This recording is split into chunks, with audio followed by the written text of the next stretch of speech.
नमस्कार दोस्तों, मैं आशुतोष मिश्रा अपने चैनल रंग बिरंगी दुनिया आशुतोष मिश्रा में आपका बहुत बहुत स्वागत करता हूं। जैसा कि मैंने आपसे कहा था कि हम यूपीएससी और यूपीपीएससी के लिए एक नया बैच शुरू करने जा रहे थे, तो हमने अपना बैच लॉन्च कर दिया है। ये बैच आपके लिए बिल्कुल ही फ्री है। इसमें पूरा सिलेबस कराया जाएगा आपका। और सिलेबस क्या है, क्या क्या सब्जेक्ट्स पढ़ाए जाएंगे, कैसे पढ़ाए जाएंगे, सब्जेक्ट्स के अलावा हम आपको समय समय पे परीक्षा में चयनित सफल उम्मीदवारों से भी मिलवाते रहेंगे। उनकी सफलता, उनका परिश्रम और उनके द्वारा तय किए गए रास्ते, कितनी कठिनाइयाँ मिली, क्या क्या उन्होंने कोशिशों में अपने क्या क्या कोशिश किया, कैसे उन्होंने पढ़ाई की, कैसे समझ डेवलप किया, इन सब बातों को हम आपके सामने ज़रूर लेके आएंगे। लेकिन वो आगे की प्रक्रिया है। अभी फ़िलहाल हम, जैसा कि आप जानते हैं कि ये यूपीपीएससी और यूपीएससी का बैच है, तो इससे पहले कि हम कुछ पढ़ाई शुरू करें, हम आपको इस पेपर के बारे में बताना चाहते हैं, इस परीक्षा के विषय में बताना चाहते हैं। यह परीक्षा 3 चरणों में होगी: प्रीलिम्स, मेंस और इंटरव्यू। प्रीलिम्स में 2 पेपर होंगे। पहला पेपर जनरल स्टडीज़ का होगा और दूसरा पेपर एप्टीट्यूड का होगा। जनरल स्टडीज़ का पेपर,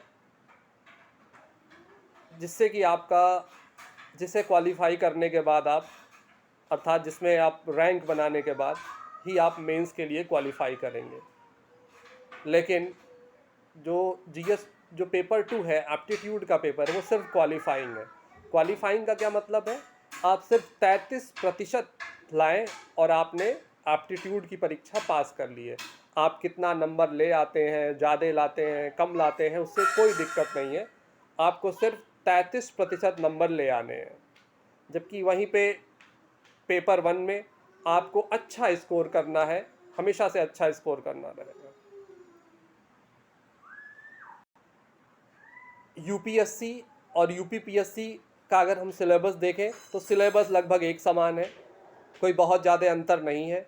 बस यूपीपीएससी में आपको उत्तर प्रदेश के विषय में थोड़ी जानकारी हासिल करनी होगी, जिसके विषय में आप आसानी से जानकारी पा सकते हैं। तो हम अगर आज सिलेबस की चर्चा कर रहे हैं, तो हमारा जो सिलेबस है, current events of national and international importance, history of India and Indian national movement. अच्छा, यहाँ पे जब मैं ये आपको बात कर रहा हूँ current events of national and international importance, तो आप यहाँ पे क्या समझ रहे हैं कि आपके जो प्रश्न बनेंगे वो सिर्फ करंट से नहीं बनेंगे। उस करंट को वो स्टैटिक में ले जाएंगे। जैसे स्टैटिक में क्या है कि आपसे पूछा गया, अभी जैसे हम ध्यान से देखें यहाँ पे, तो महाराष्ट्र, कर्नाटक और राजस्थान, इन राज्यों में गवर्नर की भूमिका और स्पीकर की भूमिका बहुत ही चर्चा में रही। तो अगर यहाँ पे प्रश्न बनाना हो तो यहाँ पे करंट से लिंक प्रश्न बनाया जा सकता है। अगर कोई छोटी परीक्षा होती तो वहाँ पे सीधा सीधा प्रश्न होता कि इस राज्य का स्पीकर कौन है या राज्यपाल कौन है। लेकिन आपकी परीक्षा छोटी नहीं है, आपकी परीक्षा बड़ी है, निश्चित रूप से बहुत बड़ी परीक्षा है। तो आपसे प्रश्न कैसे पूछे जाएंगे? आपसे प्रश्न ऐसे पूछे जाएंगे कि जैसे स्पीकर है, स्पीकर पे प्रश्न पूछा जाएगा। अब स्पीकर को वो स्टैटिक में कैसा डाल देंगे, स्पीकर में वो स्टैटिक में वो पूछ लेंगे कि बताइए कि स्पीकर को, विधानसभा में जो स्पीकर है, उनको अपने पद का शपथ कौन दिलाता है? आपको 4 ऑप्शन दे दिया उन्होंने: राज्यपाल यानी गवर्नर, प्रेसिडेंट, राष्ट्रपति, प्रोटेम स्पीकर, या नन ऑफ द अबव। सोचिए, जवाब दीजिए कमेंट में। सोच लिया? बहुत सारे बच्चे प्रोटेम स्पीकर कह रहे होंगे और उन्हें लग रहा होगा वो सही है, लेकिन ऐसा नहीं है। क्योंकि विधानसभा के स्पीकर को कोई भी शपथ नहीं दिलाता है। ठीक है, तो इस तरह के प्रश्न बनेंगे आगे जब हम स्टैटिक पढ़ेंगे, तो उसमें हम करंट लिंक करते हुए चलेंगे। ठीक है, तो आपको यहाँ पे ध्यान देना है। उसके बाद आता है history of India, Indian national movement. अच्छा, ये बड़ा इंपॉर्टेंट टॉपिक है, हिस्ट्री ऑफ इंडिया। अब इसमें आपका एंशियंट हिस्ट्री भी है, मेडिवल हिस्ट्री भी है और मॉडर्न भी है, लेकिन इन्होंने इंडियन नेशनल मूवमेंट को अलग से कर दिया है। इंडियन नेशनल मूवमेंट ये हमेशा से इंपॉर्टेंट टॉपिक रहा है। इंडियन नेशनल मूवमेंट हिंदी में क्या है? राष्ट्रीय आंदोलन, स्वतंत्रता प्राप्ति के लिए आंदोलन। अच्छा, इसमें जब भी गांधीयन एरा की बात आती है, उस एरा से इतने प्रश्न पूछे जाते हैं, इतने प्रश्न पूछे जाते हैं कि आप इंडियन नेशनल मूवमेंट को पढ़िए, बहुत ध्यान से पढ़िए। मैं ये नहीं कह रहा हूँ आप कुछ भी छोड़िए, लेकिन बहुत ध्यान से पढ़िए सब कुछ। मेरी बात आप समझ पा रहे होंगे। अगर आप पिछले सालों का पेपर देखें, यूपीएससी में तो बहुत प्रश्न हैं। यूपीपीएससी में फिर भी थोड़ा मिडबल वगैरह पूछते हैं, लेकिन यूपीएससी में इंडियन नेशनल मूवमेंट बहुत ही इंपॉर्टेंट टॉपिक है। ठीक है, आगे जब हम उस सब्जेक्ट पे आएंगे तो उसमें बात करेंगे। अच्छा, मैंने अभी जैसे यहाँ पे एक सब्जेक्ट की हम लोगों ने बात कर ली, current events, national event, current events national and importance, national and international of importance. तो यहाँ पे हमें पढ़ना क्या है, ये भी हम बात करते हुए चलें। तो यहाँ पे हमें पढ़ना क्या है, सिर्फ कोई भी एक पेपर फॉलो करना है। तो एक पेपर आपको फॉलो करना है, वो आप कोई भी फॉलो कर सकते हैं अपने हिसाब से। सही रहेगा हिंदू फॉलो करें, सभी लोग यही कहते हैं और आपको करना भी चाहिए। आप मैगज़ीन भी कोई एक ले सकते हैं, बहुत सारे चैनल्स हैं जो आपको तैयारी करा रहे हैं क्वेश्चन आंसर के फॉर्म में, वो भी बहुत अच्छी चीज़ है। ठीक है, इसके बाद हम हिस्ट्री ऑफ इंडिया में आते हैं। तो हिस्ट्री ऑफ इंडिया में आप मिडिवल हिस्ट्री के लिए एनसीईआरटी को ही फॉलो करिए बस। मॉडर्न हिस्ट्री के लिए आप स्पेक्ट्रम की किताब फॉलो करिए, बस इतना बहुत है। सोर्सेज आप मत बढ़ाइए, एक ही सोर्स रखिए, बार बार उसको रिवाइज करिए। जितने ज़्यादा सोर्सेज होंगे आपको परेशानी उतनी ही ज़्यादा होगी। सोर्सेज लिमिटेड रखिए, लेकिन नंबर ऑफ रिवीजन्स आपके बहुत ज़्यादा होने चाहिए। उसके बाद हमारा जो आता है Indian geography and world geography, physical, social, economic geography of India, world. तो आप फिजिकल इसको दो भागों में बांट लीजिए। पहला जो है हमारा फिजिकल ज्योग्राफी। फिजिकल ज्योग्राफी के लिए आप सिर्फ और सिर्फ 11th क्लास की फिजिकल ज्योग्राफी वाली जो किताब आती है एनसीईआरटी की, उसको फॉलो करिए, पूरा सिलेबस वहाँ से कवर हो जाएगा। उसमें आपको कोई बहुत परेशान होने की ज़रूरत नहीं है। इंडियन ज्योग्राफी के लिए और इकोनॉमिक ज्योग्राफी ऑफ इंडिया के लिए आप 11th और 12th के एनसीईआरटी करिए, बस। उससे ज़्यादा आपको कुछ भी करने का ज़रूरत नहीं है। नेक्स्ट है हमारा Indian polity and governance, constitution, political system, Panchayati Raj, public policy, right issues etcetera. अगर पॉलिटी की बात किया जाए तो ये आपका सबसे अच्छा सब्जेक्ट है। अच्छा सब्जेक्ट क्यों? क्योंकि यहाँ पे आपको स्कोर बहुत अच्छा मिलेगा, चाहे प्रीलिम्स हो अथवा मेंस हो। और अगर इंटरव्यू में आप जा रहे हैं तो इंटरव्यू में भी जो भी क्वेश्चंस हैं पॉलिटी से रिलेटेड, ये आपसे एक्सपेक्ट किया जाता ही है कि अगर आप तैयारी कर रहे हैं तो आपको ये बातें पता ही होना चाहिए। अभी जैसे आजकल एक इशू चल रहा है, जैसे हिजाब वाला इशू चल रहा था। अभी मेरा यहाँ बात करना सही नहीं है, आप लोग शुरू कर रहे हैं, लेकिन फिर भी मैं आपको एक बात बताना चाहता हूँ। जैसे हिजाब वाला क्वेश्चन चल रहा है, और आपसे मेंस में एक क्वेश्चन पूछा गया कि if a girl is wearing हिजाब इन स्कूल कॉन्स्टिट्यूशनली से इज़ राइट और रॉन्ग, संवैधानिक रूप से वो सही है या गलत है, तो आप क्या करेंगे भाई? है, हो सकता है आप कहें नहीं सही है, हो सकता है आप कहें नहीं गलत है।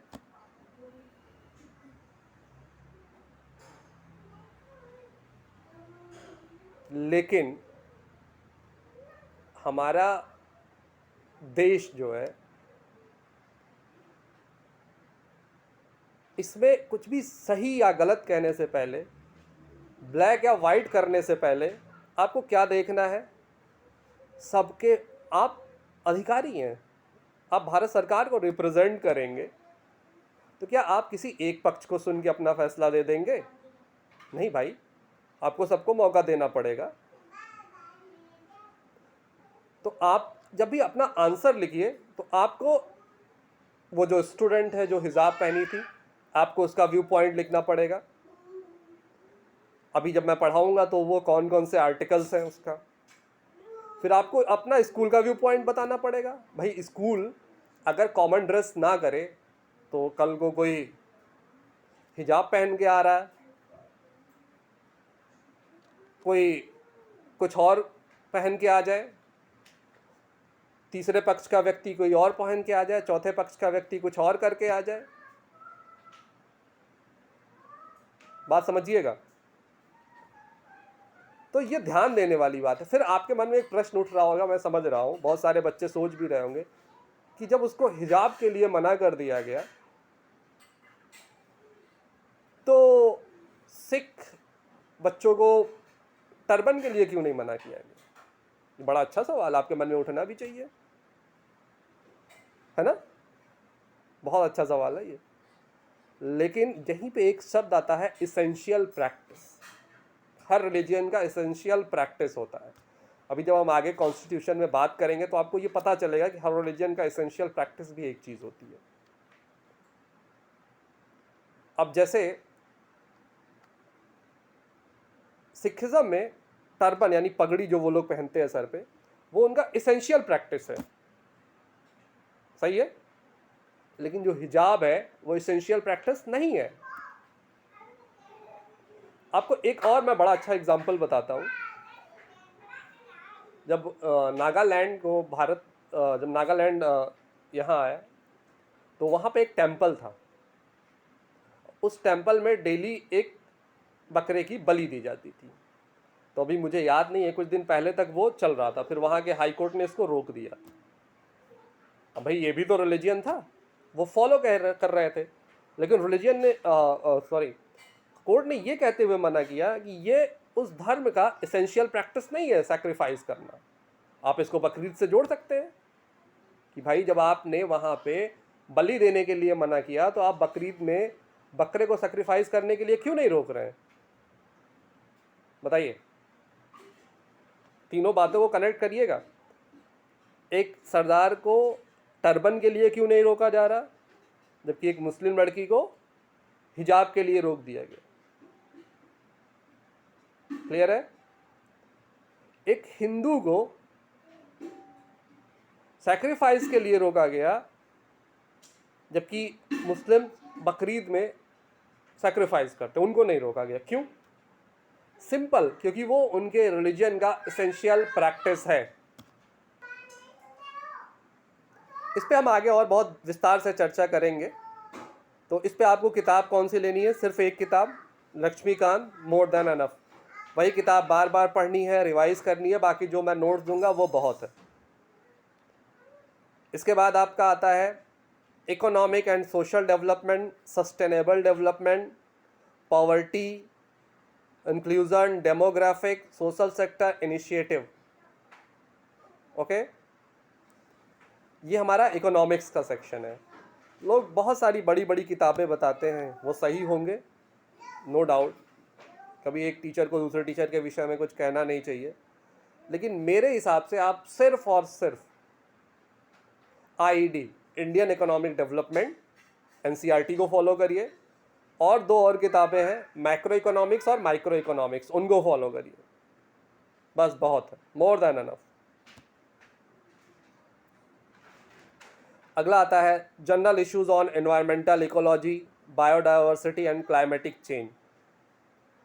ये आपका सिंपल है, आप बायोलॉजी में जो एनसीईआरटी है उसके पीछे के चैप्टर्स हैं, वहाँ से आप इसको देख सकते हैं। और नेक्स्ट आता है जनरल साइंस, ये बड़ा इंपॉर्टेंट है यूपीपीएससी के लिए। यूपीपीएससी को अगर आपको क्वालिफाई करना है प्रीलिम्स, तो जनरल साइंस बहुत ज़रूरी है। सॉरी, अभी अगर मैं पेपर का आपको एनालिसिस दिखाता हूँ तो आपको ये जान के हैरानी होगी कि यूपीपीएससी में अप्रॉक्स 30 क्वेश्चन करंट से आते हैं।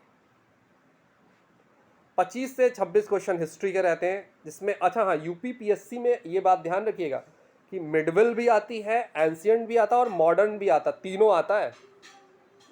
20-22 क्वेश्चन लगभग ज्योग्राफी से, ऑन एन एवरेज रेंज यही रहता है। पॉलिटी से भी करीब 18 से लेकर 25-26 तक, और साइंस का भी 15 से लेके, कई बार 25-30 भी हो जाता है, 15 से लेके वैरी करता है। तो अगर आप ज्योग्राफी कर लेते हैं, हिस्ट्री कर लेते हैं अच्छे से, साइंस कर लेते हैं, करंट कर लेते हैं, पॉलिटी और इकोलॉजी, लगभग सब हो गया।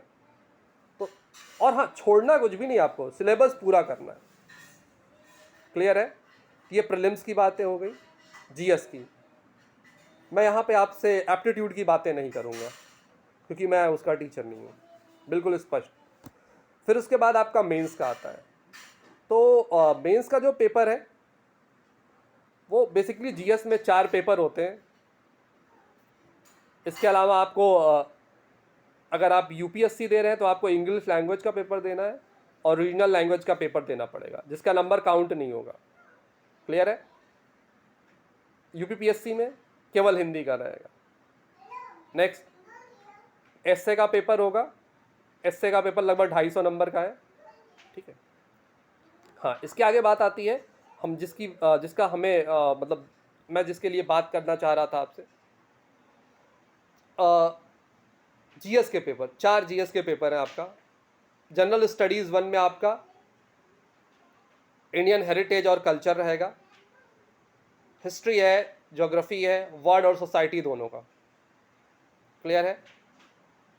पेपर 2, जीएस पेपर 2 में आपका गवर्नेंस है, कॉन्स्टिट्यूशन है, सोशल जस्टिस है और इंटरनेशनल रिलेशंस।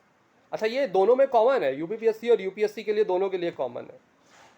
अगला हमारा जीएस 3 का पेपर है। इसमें economic development, biodiversity, environment, security, disaster management, science and tech, ये सारी चीज़ें पेपर 3 में है। पेपर 4 जो हमारा है वो एथिक्स और इंटेग्रिटी का है। और इसके बाद आपके 4 पेपर हमारे जीएस के हो गए। इसके अलावा 250-250 नंबर के आपके 2 पेपर्स होंगे ऑप्शनल के, आप जो भी चूज़ करते हैं वो उसमें रहेगा। क्लियर है? स्पष्ट है? बिल्कुल ठीक है। आप यूपीपीएससी अथवा यूपीएससी के साइट से जाके इसका सिलेबस डाउनलोड भी कर सकते हैं, और बेहतर होगा कि आप उसे लिख लें एक कॉपी पे लिख लेंगे तो आप जब भी बार बार पढ़ते रहेंगे तो आपको वो चीज़ें ध्यान में रहेंगी। उसे लिखते रहिए। ठीक है? अच्छा हाँ, तो अब हम बात करते हैं कि हम सब्जेक्ट क्या शुरू करने जा रहे हैं। हम शुरू करने जा रहे हैं पॉलिटी, कॉन्स्टिट्यूशन। पॉलिटी और कॉन्स्टिट्यूशन हम शुरू करने जा रहे हैं। तो अगले लेक्चर में हम लोग सिर्फ कॉन्स्टिट्यूशन की बातें करेंगे।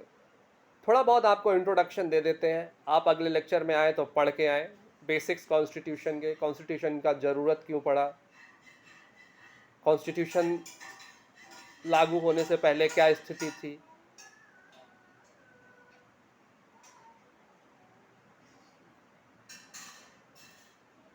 कॉन्स्टिट्यूशन क्या है। बेसिकली सबसे बड़ी बात तो ये है कि कॉन्स्टिट्यूशन क्या है।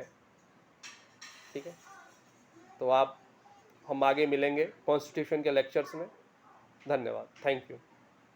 हमारे चैनल को एक बार लाइक करिए, सब्सक्राइब करिए, और पूरा सिलेबस हिंदी इंग्लिश दोनों लैंग्वेजेस में आपके लिए बिल्कुल फ्री है, बस हमारे साथ जुड़िए, लाइक करिए, शेयर करिए, सब्सक्राइब करिए।